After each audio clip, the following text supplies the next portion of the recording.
Y estamos aquí en el Averno y estamos de lujo porque tenemos un invitado extraordinario que es ni más ni menos que Álvaro García Linera, quien fue vicepresidente de Bolivia y además es un sociólogo de referencia y una de las figuras claves de la primera oleada progresista de América Latina. Álvaro, qué gusto tenerte aquí. Bienvenido. En el Averno. Para mí un privilegio y un gusto estar con ustedes, Rafael. Oye, tú acabas de publicar un libro que se llama Comunidades Ilusorias y que en el cual te haces una pregunta que a mí me parece muy importante y que tiene que ver con el hecho de que ¿por qué es tan difícil que las sociedades cambien? Sí.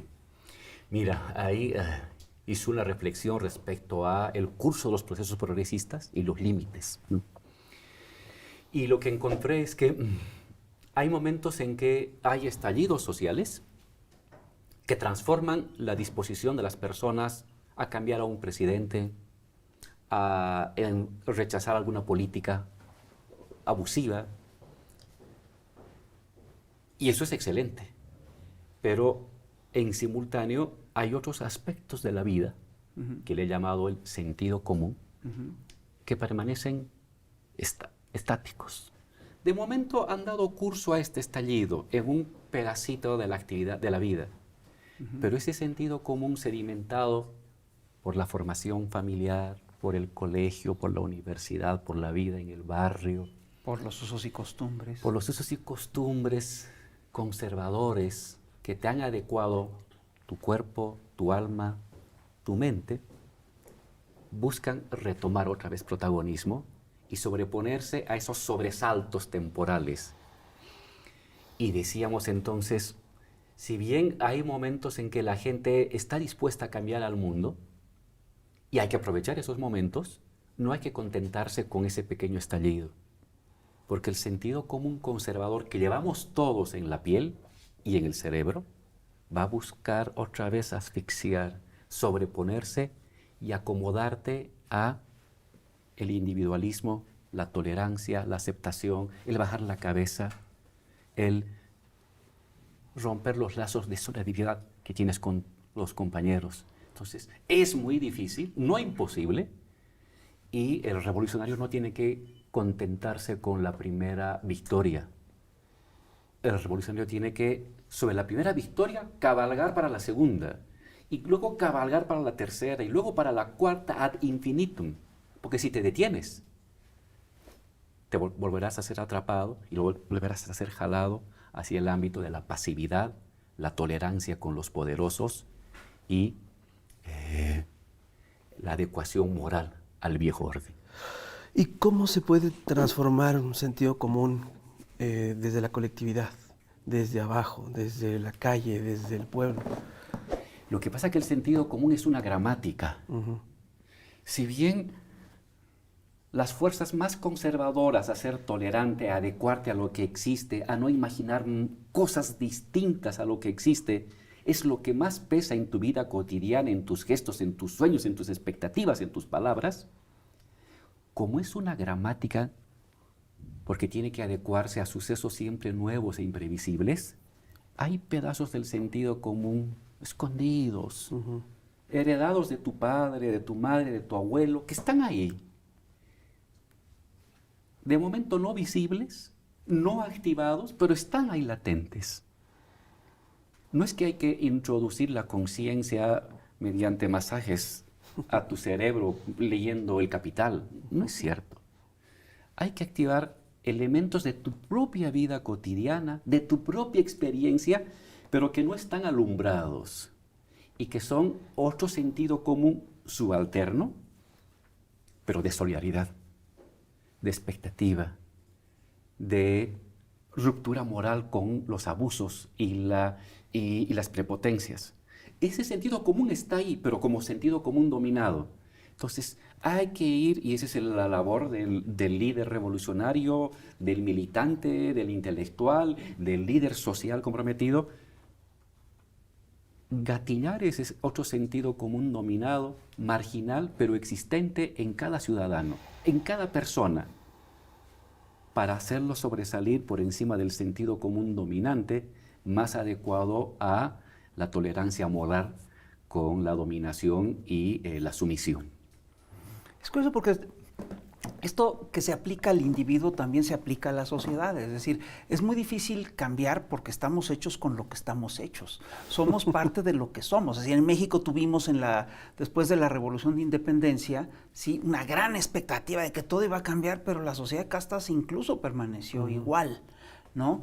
Lo que yo creo es que ese sentido de lucha, de transformación, también se puede terminar convirtiendo en un sentido común, Claro. en la medida en la que haces un trabajo permanente de transformación, ¿no? Este es un elemento clave. No hay triunfo ni victoria progresista o revolucionaria sin no haber peleado por ciertos sentidos comunes. Pongo el ejemplo. Durante mucho tiempo es de sentido común que unas cuantas personas, supuestamente instruidas, supuestamente con mucho dinero, gobiernen a la gente sencilla y humilde.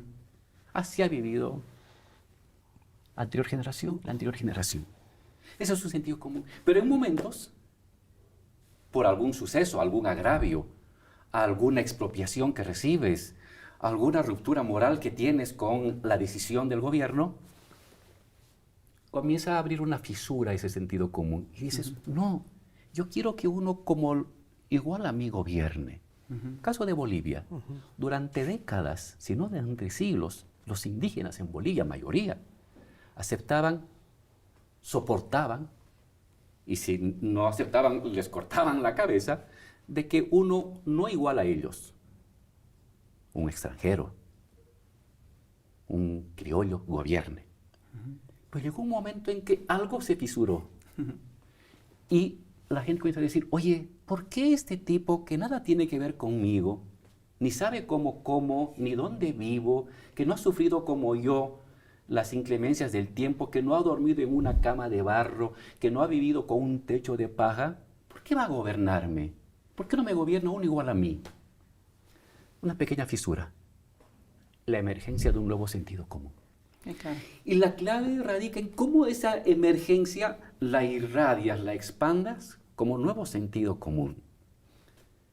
La lucha política en el fondo es una lucha por el sentido común dominante de la sociedad. De eso se trata. La política es el monopolio del sentido común de una sociedad.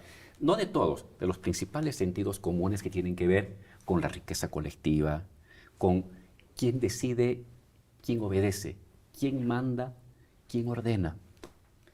Y los procesos progresistas hay cuando ese sentido común conservador se quiebran, se desgastan y emerge otro sentido común que puede ser temporal, de un año.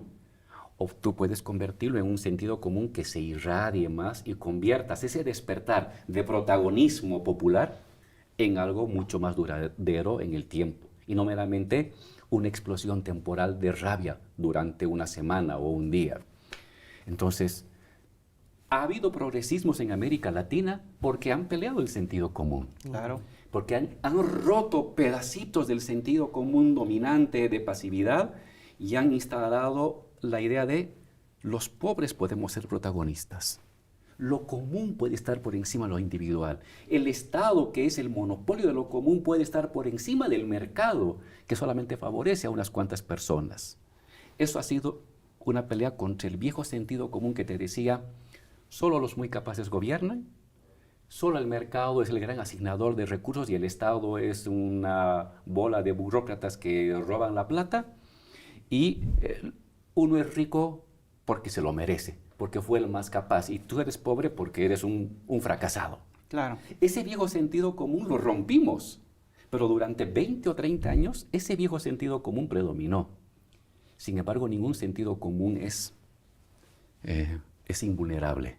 No son de acero, son relaciones sociales y pueden fisurarse, pueden fragmentarse y por ahí puede comenzar a emerger esta nueva manera de organizar la vida entre las personas. Pero mi mensaje es, no te contentes con eso. No te contentes. Lo lograste este año, sigue avanzando, porque si no avanzas, se va a volver a cerrar.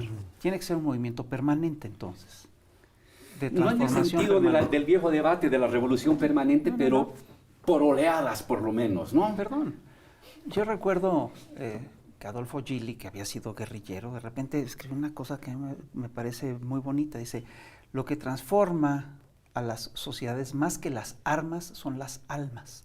Sí. ¿No? Y yo sí creo que eso tiene que ver con el tema de que es una revolución de conciencias, ¿no? Lo que permite la verdadera transformación.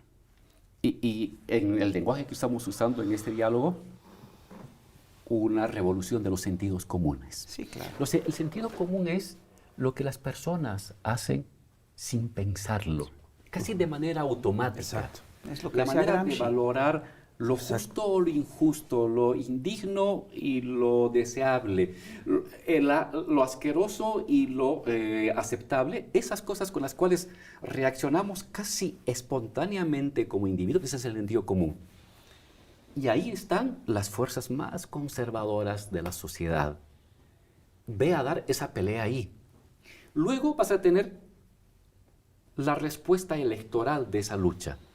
Nunca hay victoria política electoral sin victoria cultural previa. Claro. Esa es la... Y nunca hay victoria cultural previa sin pelea por nuevos sentidos comunes en torno al orden de la vida. Ese es el tema. Sí, Y pues sí. algo indeseable es que tenemos que irnos a un corte comercial, pero porque se corta la conversación, pero no te vayas, no se vayan. Ahorita regresamos.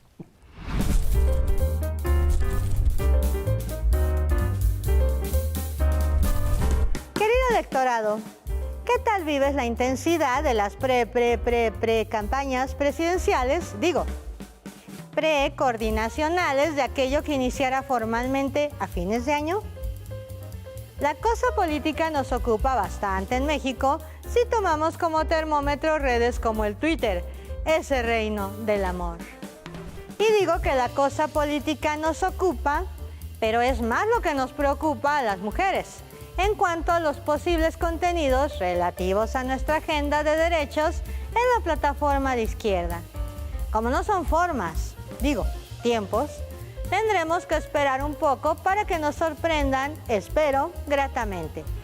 Dicho esto, pues la representación de las mujeres desde la derecha es pan, circo y falacia del neoliberal feminismo que, aún orillado a presentar una candidata, ha estado y estará siempre ideológicamente presta a quitar derechos en aras de sus buenas conciencias. O mejor explicado por la sabia y rebelde pensadora Rosa Luxemburgo, quien es feminista y no es de izquierdas, carece de estrategia. Quien es de izquierdas y no es feminista, carece de profundidad. Mujerón del siglo XIX. Ojo acá a la banda corcholata. Siendo la mitad de la humanidad, que además trae al mundo, a todo mundo, somos la mitad del electorado. La agenda de las mujeres debe estar al centro para saldar deudas de la democracia por el cierre de brechas alimentaria, educativa, salarial y sus techos de cristal y acero reforzado. Pendientes también son temas altamente delicados y urgentes como la abolición de la explotación reproductiva, alias vientres de alquiler, la abolición de la explotación sexual, alias prostitución y trata, la abolición del mandato de género y su hipersexualización de mujeres y niñas, etc. Otro pendiente es la implementación del Sistema Nacional de Cuidados. La sociedad persiste en echarnos encima todas las responsabilidades de cuidado y la de ser también proveedoras, por lo que mujer bien puede definirse como persona del sexo femenino que se la vive yendo de un lugar de trabajo al otro. Curioso que apenas en 2020 la Cámara de Diputados y Diputadas reconoció que las mujeres tenemos derecho a gozar de tiempo libre y a que nos lleven el desayuno a la cama, pues estos. Mientras los tiempos correctos nos llegan, vamos abriendo temas de nuestra agenda de mujeres, que nuestro voto cuenta y contará mucho en 2024. Chaito. Y seguimos aquí en el Averno platicando con el multidoctor honoris causa Álvaro García Linera, y estamos hablando sobre sobre lo que son los sentidos comunes.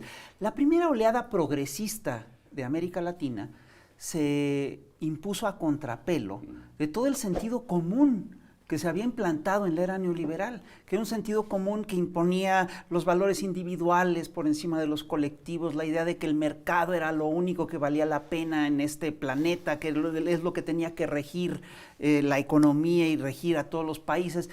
Y este sentido común fue golpeado por la primera oleada, por la oleada progresista de América Latina. Pero fíjate, todas las condiciones que dieron lugar a aquel sentido común, que eran el hecho de que Estados Unidos sale invicto y sale victorioso de la Guerra Fría, han cambiado.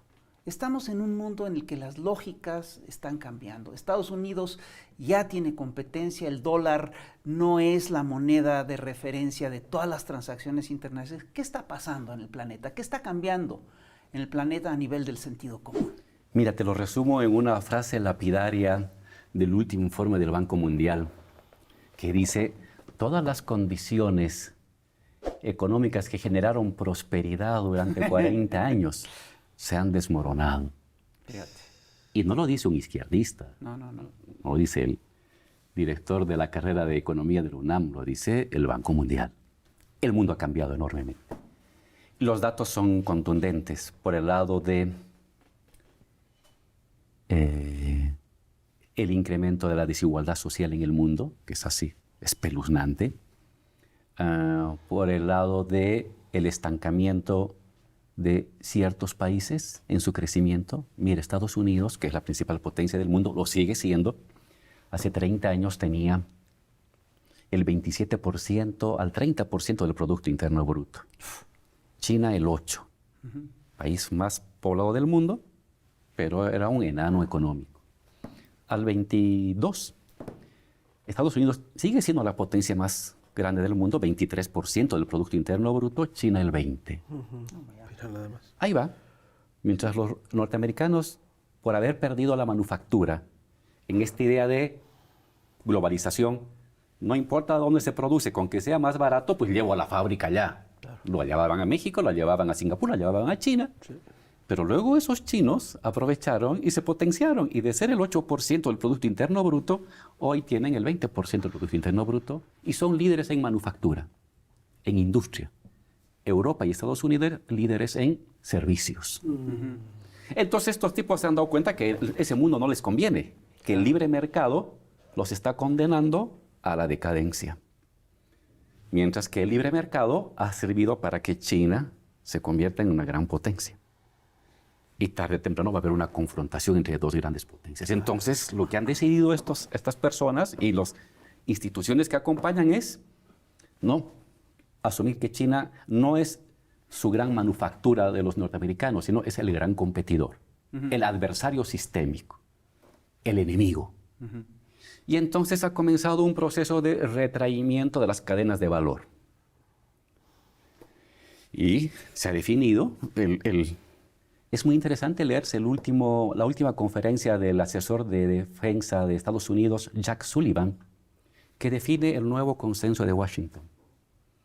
Es de abril del 23. Y te dice, señores, a partir de ahora el mercado ya no va a funcionar como antes, porque nos ha llevado a la debilidad y está potenciando a nuestro gran adversario que es China. Entonces ahora vamos a tener políticas industriales propias, es decir, vamos a hacer puentes con acero norteamericano, con cemento norteamericano, con plásticos norteamericanos, con trabajadores norteamericanos y no vamos a importar eso. Vamos a hacer autos eléctricos con tecnología norteamericana, con baterías norteamericanas y con micropartes norteamericanas. Van a subvencionar a su industria en áreas estratégicas. Van a seguir importando, como lo hacen ahora, televisores, autos a combustión, celulares, pero van a potenciar su propia industria en telecomunicaciones y por eso Huawei fuera. ¿no? Claro. Y mejor si Huawei también fuera de América Latina, y mejor si también Huawei fuera de Europa, dice. Ya no es libre mercado, es mercado de amigos, o mercado subordinado a seguridad nacional. Biotecnología, inteligencia artificial, software, microchips. Entonces, el mundo que conocimos hace 20, 30 años de una victoria absoluta del libre mercado y del globalismo, hoy está siendo modificado por lo que el Fondo Monetario llama la fragmentación geopolítica, la formación de bloques y el paso del libre mercado al mercado de amigos para hacer frente a la competencia china. Y entonces Biden está aplicando políticas de libre mercado en ciertas cosas, políticas proteccionistas en otras. El Premio Nobel de Economía ha publicado hace un par de meses un texto que se llama Nacionalismo Económico. Y dice, ¿esto es nacionalismo económico? Sí, ¿y qué? Mientras potencia Estados Unidos, vamos a aplicar nacionalismo económico. Eso era un arcaísmo. Hace 20 años era un arcaísmo, una locura hablar de nacionalismo económico. Pues ahora lo están practicando. Van a subvencionar a su industria automotriz con 360.000 millones de dólares y los europeos van a hacer lo mismo. Esto que está pasando en el mundo, América Latina lo adelantó. Esta hiperglobalización ya comenzó a tener su primera resistencia colectiva con América Latina y el progresismo del siglo XXI. Luego vino la crisis del 2008, luego vino la pandemia, la guerra de Rusia con Ucrania, y hay una reconfiguración general del mundo. Entonces, ya nadie habla ahora del libre mercado, solamente los comunistas hablan del libre mercado, es curioso. Viene el presidente Xi Jinping y les dice, señores, libre mercado. Sí, claro. Y los europeos y norteamericanos dicen, no, ese libre mercado ya no me sirve. Ahora, proteccionismo por regiones. Entonces, estamos ante un nuevo mundo. No se sabe muy bien cuál será el nuevo régimen económico hacia futuro. Un regreso al neoliberalismo, pero más autoritario. Un avance hacia ese tipo de políticas industriales y un híbrido de libre cambio con proteccionismo, de globalización con mercado interno. Es un momento liminal. Es un momento de incertidumbre. Se está intentando varias opciones que saque a la economía capitalista de este estancamiento en el que se halla. Y es un buen momento, no solamente para el progresismo latinoamericano, que fue el primer campanazo del inicio de este derrumbe del fin de la historia, el fin del fin de la historia, sino que además es un buen momento para que, como bloque regional continental, empujemos un tipo de economía y de régimen de legitimación no solamente distinto al neoliberal, sino de carácter progresista y con protagonismo de los sectores sociales. Yo les decía a los jóvenes, envidio la edad de ustedes, porque cuando nosotros éramos jóvenes, estábamos entrando en el ciclo del neoliberalismo. Así es. Y cuando un ciclo se inicia, que dura de 40 a 50 años, hagas lo que hagas, tengas los amores más sublimes por el cambio social, no pasa nada, no puedes cambiar. ¿Cuándo cambia el mundo? Cuando el ciclo está de bajada y cuando no hay nada hacia al futuro. Cuando nos invade la desazón, cuando nos invade el estupor colectivo y no hay porvenir, esos son los momentos en que se puede cambiar el mundo. Y esta década y los siguientes 15 a 20 años van a ser el momento de ese vacío de futuro y de experimentar como en laboratorios el nuevo ciclo de los siguientes 40, 50 años. Ser joven en este momento es un regalo de los dioses para arriesgarse, para intentar, para empujar. Porque luego de que pase esta década, en el mundo entero, hagas lo que hagas, tengas la mejor teoría, tengas los mejores sentimientos de reforma social, no cambias el mundo. El mundo ya habrá definido su estructura de 40 años. Entonces, ¿cómo no quisiera tener otra vez 20 años y corretear por Seúl en las huelgas y estar en asambleas para ser copartícipe con muchos otros jóvenes de todo el mundo y de todos los países en la redefinición del nuevo ciclo histórico de la economía del mundo y de la legitimación del orden político en el mundo?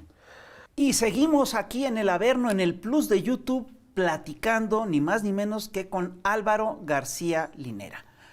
Álvaro, una pregunta que te tengo. Es decir, tú hablabas de cómo se establecen sentidos comunes y cómo los sentidos comunes dominan, entre otras cosas, de diversas maneras a las sociedades. Yo estoy convencido de que el neoliberalismo construyó su propio sentido común, los imperios tienen sus propios sentidos comunes y los pueblos tienen sus propias historias que les forjan sus propios sentidos comunes. Entonces, por ejemplo, Bolivia es un país muy interesante porque es un país de muchas luchas, pero también de muchos golpes de Estado. Ay, El otro día yo estaba haciendo la cuenta.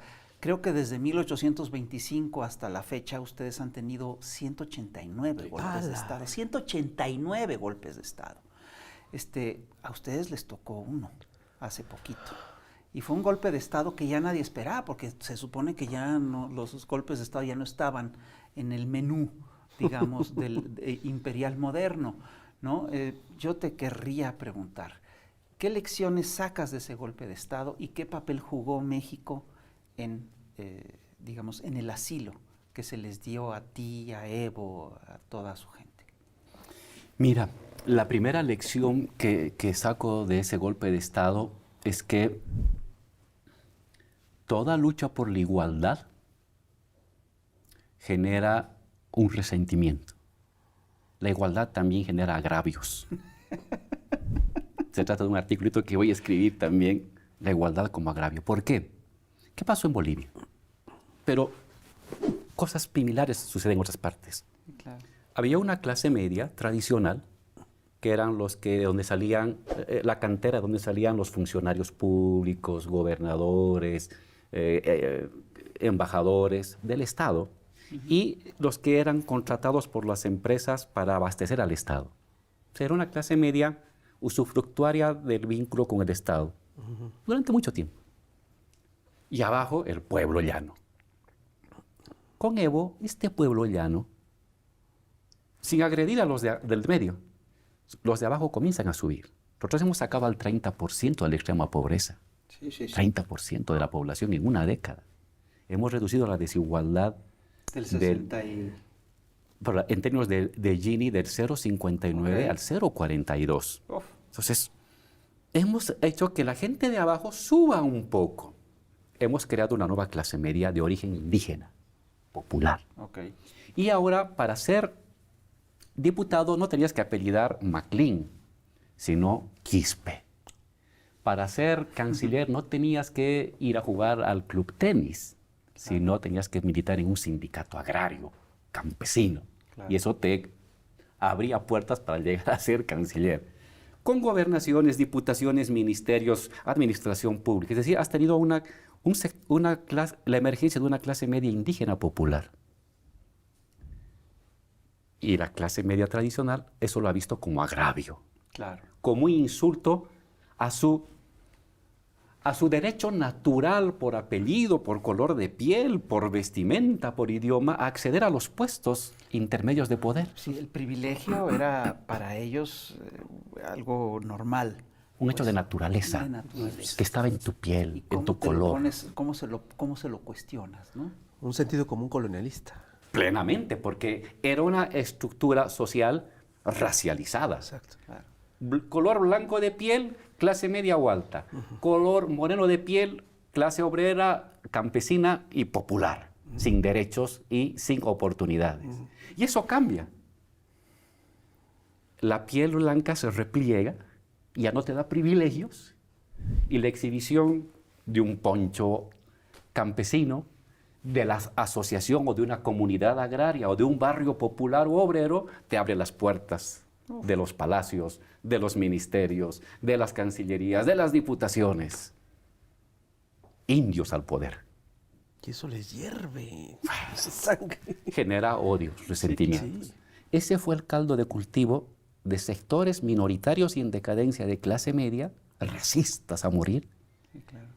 que detestaban al indio, y Evo simbolizaba Claro. esa pérdida de sus privilegios. Por eso lo querían matar a Evo. Lo querían matar. Si lo sacamos de la casa de gobierno, porque querían entrarse a matarlo, a desollarlo, a colgarle, a sacarle los ojos, como hicieron con una persona 50 años atrás que defendió a la gente humilde. que lo colgaron de la plaza, en plena plaza, a un miembro de las Fuerzas Armadas que era Villarroel, que propugnó reivindicó a la gente humilde y a la gente del campo. Entonces, hay una base social minoritaria, pero muy odiadora y muy movilizada, que fue el caldo de cultivo para que mandos medios de la policía y las Fuerzas Armadas se animaran a desconocer el orden constitucional. Entonces, la primera lección: la igualdad genera agravios. Fíjate. No retrocedas, sigue peleando por la igualdad, pero haz algún cordón sanitario para que esos odios y resentimientos no se conviertan en la base del fascismo o del golpismo. Ten una política pública. Esa es una lección. No la vimos, hoy la entendemos. La segunda lección que sacamos del golpe de Estado es que policías y militares cumplen una función constitucional. Y está bien, pero no te confíes. Okay. Siempre tengo ojito abierto. Porque quienes lo tumbaron a Evo Morales no fue la clase media que se movilizaba, la tradicional, blancoide. Marchaba y podía haber seguido marchando 1 mes y 2 meses. Los que tumbaron a Evo son los policías y militares que se sublevaron. Claro. Se amotinaron, dejaron de responder al orden constitucional y sacaron sus aviones y helicópteros para ir a disparar a campesinos. Esos fueron los que lo tumbaron a Evo. La segunda lección, entonces: en democracia y en procesos progresistas, las Fuerzas Armadas tienen una función constitucional y manténla y cúmplela, pero no te confíes. Muy atento a los procesos que pasan allí con las Fuerzas Armadas, Claro. porque de ratos algunos malos comandantes pueden darse la vuelta para ir en contra de la democracia. Eso nos pasó a nosotros. Y la tercera lección y última: si has hecho bien tu trabajo, si has peleado para reivindicar a los humildes de tu país, si has nacionalizado la riqueza de tu país para dar escuelas, hospitales a los niños de todas las comunidades y de todos los barrios, esa lección es la que te va a defender. La mejor defensa contra un golpe de Estado es un gobierno absolutamente vinculado con la gente humilde y mayoritaria de un país. Nosotros hemos regresado de 1 año, lo comentamos fuera de cámaras. Me acuerdo que los argentinos nos decían: compañeros, quédense, van a estar aquí 15, 20 años, acostúmbrense a quedarse en Argentina. Aquí los compañeros de México nos decían: oye, esto va para largo, ponte a trabajar en la UNAM. Parecía que iba a durar. Sí. Pero fue 1 año. La gente de abajo no soportó. Pues sí. Estaba la memoria de un Evo, de un campesino, de un indígena como ellos, que les había llevado a la escuela, les había llevado la carretera, les había llevado al hospital, les había llevado la casa digna, ya no con techo de paja, sino con techo de calamina o con techo de teja. Les había llevado a todos los rincones del país. Esa misma gente fue la que se sublevó en agosto, casi en una insurrección popular del 2020, y en octubre del 2020, con su voto, le volvió a dar el gobierno a un partido que había trabajado por los pobres. Entonces, la tercera lección es: has de protegerte contra estos impulsos autoritarios y fascistoides de la derecha reaccionaria con el apoyo de la gente. Y si como gobierno favoreces a la gente, ella es la que te va a proteger, te va a defender y te va a respaldar. ¿Y ahora cómo se está preparando para evitar esos brincos autoritarios o esas sorpresitas a nivel instituciones? Con este sector de clase media tradicional en decadencia, en la que ya el color de piel no te da privilegios, ¿no? Tienes que ver mecanismos de movilidad social, ¿no? Políticas de mejora salarial, políticas de apoyo cultural, en fin, para que no sean el caldo de cultivo de tendencias autoritarias y fascistoides que siempre están presentes en ciertos sectores de la sociedad, de cualquier país del mundo y de la boliviana. Y luego profundizar reformas, no retroceder frente a la igualdad. sino profundizarlas, que ese sector ascendente popular indígena de clase media se consolide y sea lo suficientemente expansivo como para que contenga los aprestos subversivos de los sectores más reaccionarios y preparar de mejor manera, que ahí tenemos dificultades, la candidatura para la siguiente gestión. Claro. Ahí tenemos problemas, no nos hemos puesto de acuerdo. Ustedes no están atravesando eso, pero siempre es problemático Sí, claro. la transición del gran líder carismático hacia el líder rutinario. Sí, claro. En el progresismo es algo que nunca ha sido resuelto de manera perfecta. Siempre trae complicaciones, porque cuando está el líder carismático, él tiene poder social y poder estatal. Claro. Nadie le discute nada. Pero cuando el poder social, ya sea por temas de edad o por temas constitucionales, se separa del poder estatal, afloran las tendencias. Y no lo resolvieron bien en Argentina, no lo resolvieron bien en Ecuador, no lo resolvieron bien en qué otro país podía decir. Bueno, estos dos ejemplos bastan. Y en Bolivia no lo estamos resolviendo bien, Bueno. aunque todavía hay 2 años por delante para intentar resolver esa diáspora de fuerzas. Entonces, esperemos que en los siguientes 2 años nos podamos poner de acuerdo para volver a presentarle a este gran bloque popular de gente humilde y trabajadora un nuevo horizonte de transformación. Porque el regreso después de un año del golpe del 2019 se pudo lograr porque hubo unidad en la candidatura. Eso está clarísimo. Decisivo. Entonces, bueno, es que ese es otro problema, porque uno de los usos y costumbres, uno de los, digamos, de las cosas que marcan el sentido común de las izquierdas son las divisiones. Y es una de las cosas que hay que resolver, ¿no? El progresismo lo hizo, en parte, claro, ¿no? Claro. La cosa es que sigamos profundizando ese algoritmo de la unidad que llevó al progresismo al gobierno, mantenerlo en la transición del líder carismático absoluto hacia el líder rutinario. Mira, yo estoy convencido de que en América Latina la izquierda siempre ha sido caudillista. Bueno, la derecha también, ¿no? Pero el caudillismo de la izquierda se debe en gran medida a que la derecha siempre ha dinamitado las instituciones o las organizaciones de las izquierdas. Yo sí creo que si la izquierda se organiza y consolida sus organizaciones políticas, sindicales, campesinas, etcétera, pues ya no necesitará tanto de líderes carismáticos. Que los líderes carismáticos surgen no en cualquier momento. Sí, claro. Surgen en momentos de transición de fase. Así es. Cuando un viejo orden ha declinado, no hay porvenir factible, el horizonte predictivo se ha diluido y entonces la gente demanda certidumbre. Sí, claro.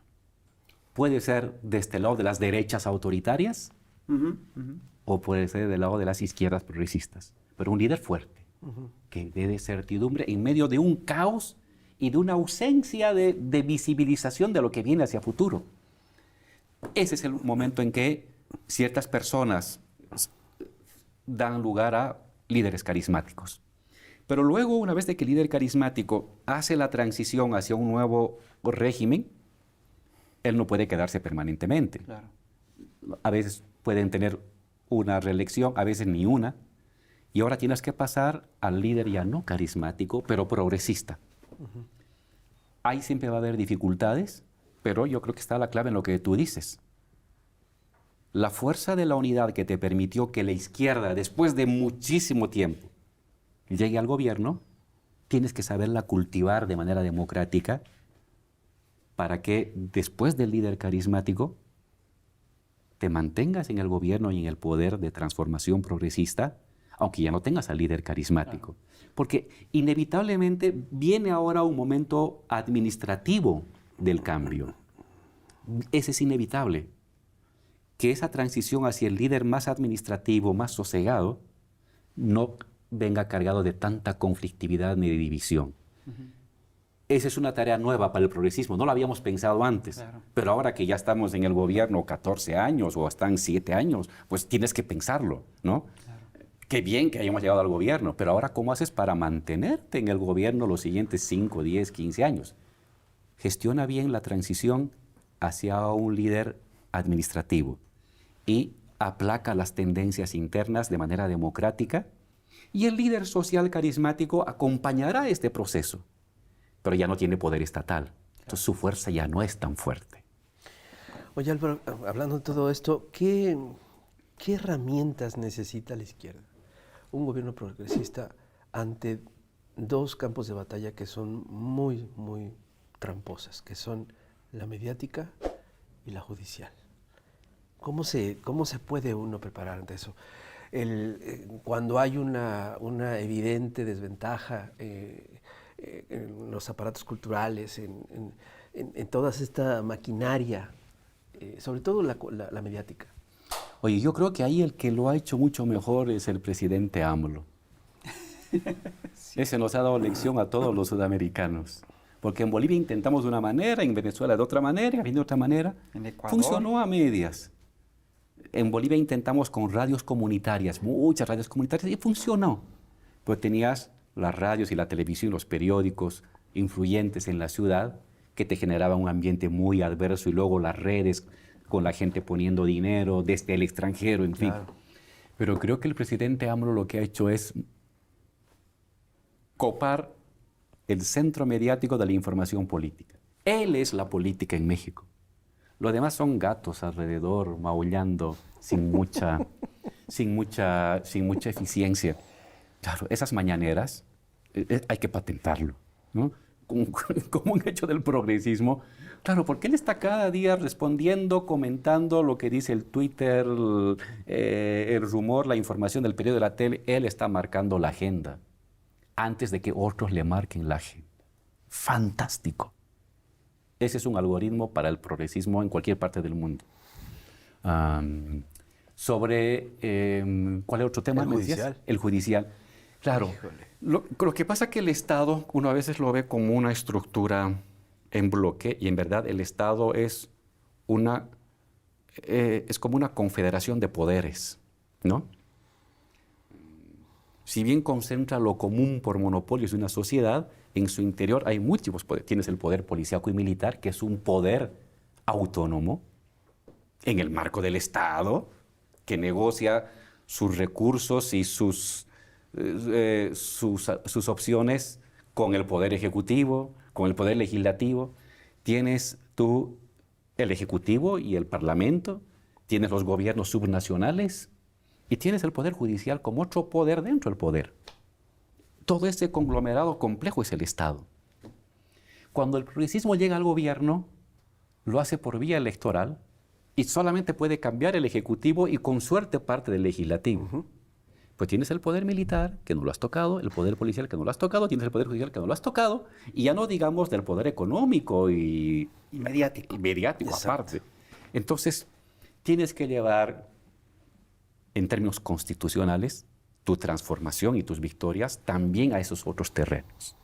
Avanza en el tema militar, en el ámbito de la institucionalidad, avanza en la modificación de las concepciones y la ideología, que ya no vean al pueblo como el enemigo interior, sino que se vean así como personas que monopolizan las armas para proteger al pueblo y nunca para dirigirlas contra él. Y eso requiere todo un cambio de mentalidad de la currícula desde que entran como cadetes el primer año hasta que son generales, ¿no? Igual con la policía. No lo hemos hecho muy bien hasta ahorita nosotros. Hay que hacerlo algún rato. Luego hay que avanzar también en el Poder Judicial y hay muchas maneras, ¿no? En algunos países, como en Estados Unidos, el presidente elige a los jueces de la Corte Suprema. En el nuestro no hay eso. Lo que hacemos es, al cambiar la Constitución, establecimos de que los jueces van a ser elegidos por voto popular. Es voto universal, ¿no? Me suena. Entonces, quizás funcionó a medias, algunos jueces no siempre eran los mejores, pero al fin y al cabo el color de la piel y del alma cambió de esa manera. Ya no eran los doctores que habían escrito libros y que se habían formado en Estados Unidos o en Lovaina, sino era un compañero salido de la universidad pública que tenía la mamá de pollera y ahora está como presidente de la Corte Suprema de Justicia. ¿Por qué no? Si eso somos. Exacto. Ese es nuestro color de piel. Ese es nuestro país real y verdadero, ¿no? Tienen problemas en el ejercicio de la justicia, sí, pero ¿quién no? Estamos comenzando. Pero nosotros fuimos por ese camino. En otros países han ido por reformas constitucionales, en fin. Es decir, del Poder Ejecutivo irradia tu transformación progresista a los otros poderes del Estado. No te quedes ahí atrincherado, porque si te quedas atrincherado, los otros poderes del Estado te van a acercar y te van a sacar. Fíjate, la izquierda durante décadas teorizó acerca de cómo tomar el poder. Ahora lo que se me hace chistoso es que está teorizando acerca del Estado, de cómo conservar el Estado, de qué hacer, de cómo está dividido y cómo está estructurado el Estado. Es decir, yo creo que es una nueva etapa de teoría, ¿no? Una nueva etapa teórica de la izquierda, y está bien cultivar todo eso, ¿no? Yo creo que nosotros, nuestra generación, no los jóvenes que nos están filmando, pero nosotros, venimos de esa generación que vio en el Estado el gran adversario, ¿no? Sí, claro. Sí. El poder de dominación de las clases dominantes con las clases dominadas. Y nos forjamos en esa narrativa y en esa épica. Y nos sirvió. Claro. Pero yo creo que en el camino fuimos más allá de esa primera lectura. Y te lo coloco de una manera clara.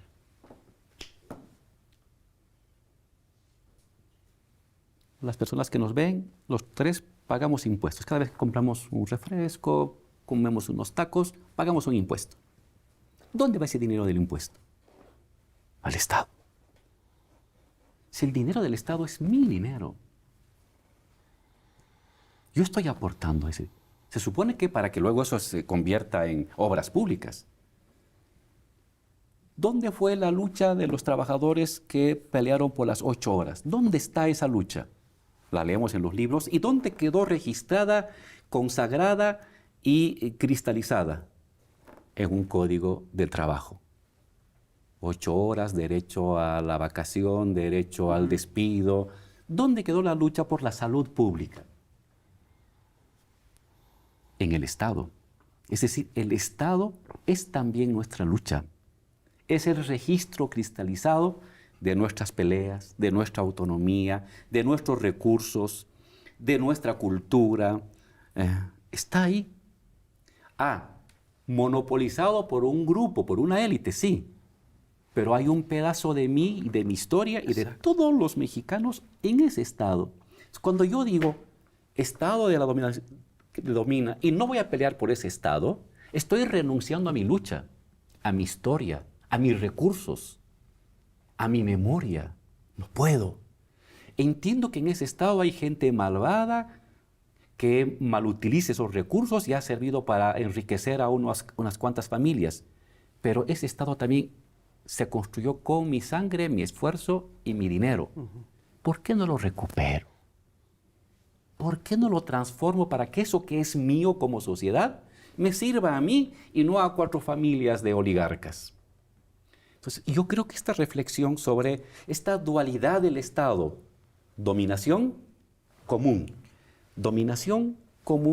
es la que hemos hecho nosotros forjados en las viejas lecturas, pero a partir de la realidad que hemos enfrentado estos años, y les corresponde a los jóvenes desarrollar mejor estas primeras ideas fuerza de que el Estado es una realidad paradójica, es una instancia de dominación y es una instancia de lo común de una sociedad. A ver, pero aquí hay un tema que es importante al reflexionar sobre el Estado. Los Estados originalmente fueron hechos para proteger a la gente. Esa era la razón de ser del Estado. Y luego efectivamente se lo apropian las oligarquías y los usan para sus intereses, en fin. Yo creo que una de las cosas que plantea el ciclo progresista de América Latina es precisamente que sobre todo en los países subordinados o coloniales o tercermundistas, el Estado puede ser la primera línea de defensa de los pueblos. Definitivamente. Porque es lo común. Así es. Centralizado y monopolizado por élites. Así Pero es. esas élites nunca pueden privatizar absolutamente todo. No pueden. Pueden privatizar una parte de los recursos naturales, de las empresas públicas, pero si privatizaran todo, ya no había nada común. Así es. Ese Estado implosionaría. Así es. Siempre, aunque sean ultra neoliberales, tienen que, lamentablemente para ellos, preservar algo de lo común de la gente para que hagamos caso. Porque cuando uno, y eso es lo que sucede, cuando la gente dice, oye, esos tipos usan lo mío como si fuera su hacienda personal, rompo moralmente con ellos. Son indignos. No se merecen ni mi voto, ni mi impuesto, ni mi aceptación, ni mi tolerancia. Salgo a la calle. Y eso es lo que ha pasado con el neoliberalismo. Jaló tanto la vara al querer privatizar lo que es del pueblo, que la gente dijo, un momento, te pasaste, amigo, ¿no? Y es cuando surge, porque cuando la gente se rebela, cuando moralmente ya no te acepto Claro. como mandante, ¿no? Y no es un tema de mera conciencia académica, es un tema de conocimiento corporal de lo que ese señor significa. Y eso lo rompo cuando veo de que estás dilapidando lo que me pertenecía a mí.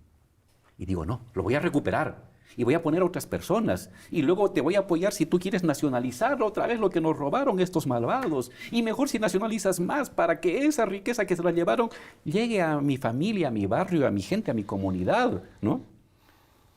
Ahí es cuando se dan los procesos revolucionarios, cuando puede emerger un otro sentido común, escondido, marginal, de solidaridad y de participación en contra de este sentido común de avaricia y de acaparamiento que han hecho los neoliberales durante 40 años. Entonces, por eso las luchas políticas giran en torno al Estado. Sí, claro. No nacen en el Estado, ni concluyen en el Estado, pero atraviesan el Estado. Y creo que ese es el gran aporte de la izquierda contemporánea respecto a nuestros mayores, que se quedaron con un nivel del debate de demonizar al Estado como una maquinaria de dominación, sin entender que el Estado es una forma de la sociedad. Claro. El Estado es una forma de organizarse la sociedad. Enajenada, sí, pero es la sociedad. Y si tú renuncias a la sociedad, pues quédate en tu gueto, ¿no? Comiendo comida en tu granja, en tu jardín, pero eso no lo hace la gente común que tiene que buscar trabajo, que tiene que mandar al hijo a la escuela y que no tiene el dinero para vivir en esas veleidades de comunas aisladas. No, la gente verdadera, la que trabaja, tiene que construir una comunidad más grande. Y una forma de esa comunidad histórica es el Estado. Enajenado, pero sociedad. Desenajena ese Estado. Y al desenajenar el Estado se va a disolver en la sociedad. La vieja lectura marxista. El Estado no se destruye a martillazos. El Estado se destruye cuando inventemos nosotros otra forma de unidad, de organización que no sea enajenada. Pero pasa atravesando, aprovechando, transformando esta forma enajenada hacia una forma no enajenada. Creo que eso se resume en la vieja frase de Lenin que decía, ¿qué es el Estado? ¿Qué es el Estado revolucionario? Es un semi-Estado. Es algo de esto y algo distinto a eso. Es un semi-Estado. Creo que recuperar esa vieja lectura que nos alimentó de jóvenes sobre el semi-Estado en los actuales tiempos ayuda a entender este progresismo que se relaciona con el Estado, pero que no tiene que enamorarse con el Estado. Tiene que ir más allá. Porque el Estado, aunque con indígenas, con campesinos, que estatiza las cosas, sigue siendo manejado por una élite. Sí, claro. Y lo ideal es que algún día, algún siglo, alguna década, no sea una élite, seamos todos los que organicemos lo que nos pertenece, ¿no? Entonces, utiliza el Estado, pero no te enamores. Siempre está viendo un poquito más allá del Estado, pero a través del Estado. Yo creo que esa es la gran lección del progresismo contemporáneo. Volver acróbata el elefante reumático. Así es, así es, así es. Mencionado. Oye, yo creo que le entregamos un El- doctorado sí, honoris causa. honoris ¿no? causa, el Ah, 18avo. Creo que ese no lo tienes, ¿verdad? En Va a tu ser el colección. primero honoris causa. Le vamos a otorgar el doctorado Sí, honoris ya, causa totalmente. del chamuco a Álvaro García Linera. Le agradecemos muchísimo que haya estado Qué con bárbaro. nosotros. Una súper conversación. Este programa va a ser coleccionable, va a ser de los Oye, muchas principales, gracias. estoy convencidísimo Yo de me eso. siento privilegiado de Ese estar al lado libro- de ustedes. Pues ese libro lo queremos leer, ¿no? Sí, Nos ojalá enteramos ojalá de él. llegue a Argentina. Comunidades ilusorias. La comunidad ilusoria. Esas reflexiones sobre el Estado, el sentido común, me parecen importantísimas. Se me hacen que tienen que estar en el librero de muchos y muchas. Maestro, muchísimas gracias. Señoras y señores, por favor, comparta, comente este programón, porque en verdad es de los mejores que hemos tenido. Así que ya lo saben, cuídense mucho y nos vemos en la próxima. Muchas gracias. Gracias. Adiós.